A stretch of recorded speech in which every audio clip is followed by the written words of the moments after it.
തിരുവനന്തപുരം വർക്കലയിൽ മകൾ വീട്ടിൽ നിന്ന് ഇറക്കിവിട്ട മാതാപിതാക്കൾക്ക് സ്വൈര്യജീവിതത്തിന് തടസ്സമുണ്ടാക്കരുതെന്ന് സബ് കളക്ടറുടെ ഉത്തരവ്. മാതാപിതാക്കൾക്ക് അയിരൂർ വൃന്ദാവനം വീട്ടിൽ താമസിക്കാം.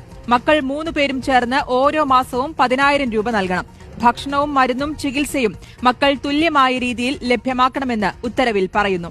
ഉത്തരവ് പാലിച്ചില്ലെങ്കിൽ തുടർ നടപടി സ്വീകരിക്കുമെന്നും സബ് കളക്ടർ പറഞ്ഞു. ഉത്തരവിന് പിന്നാലെ വൃദ്ധ ദമ്പതികൾ വീട്ടിൽ താമസം തുടങ്ങി. ഇപ്പം പോലീസ് വന്ന് കളക്ടർ ഓർഡറൊക്കെ കാണിച്ചോ? സന്തോഷം അന്ന് തന്നെയായി.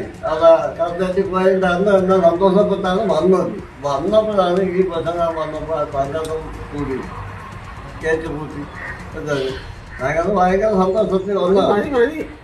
സുനിഷ അയ്യല്ലൂർ നൽകും വിശദാംശങ്ങൾ. സുനിഷ, ഇന്നലെയാണ് മകൾ വീടിന്റെ താക്കോൽ മാതാപിതാക്കൾക്ക് നൽകുകയൊക്കെ ചെയ്തത്. എന്തായാലും ഇന്നിപ്പോൾ സബ് കളക്ടറുടെ ഉത്തരവ് പ്രകാരം എന്തൊക്കെയാണ് പറയുന്നത്? ശ്രുതി, കഴിഞ്ഞ ദിവസം തന്നെ പോലീസ് ഈ വിഷയവുമായി ബന്ധപ്പെട്ടുകൊണ്ട് മകൾക്കും മകളുടെ ഭർത്താവിനുമെതിരെ കേസെടുത്തതിന് പിന്നാലെ താക്കോല് കൈമാറാൻ മകൾ തയ്യാറായിരുന്നു എന്നതാണ്. പക്ഷേ താക്കോല് കിട്ടിയിരുന്നെങ്കിലും ഈ കളക്ടറുടെ ഉത്തരവ് ലഭിക്കാതെ വീട്ടിൽ താമസം തുടങ്ങില്ല എന്നതായിരുന്നു വൃദ്ധ ദമ്പതികൾ പറഞ്ഞിരുന്നത്.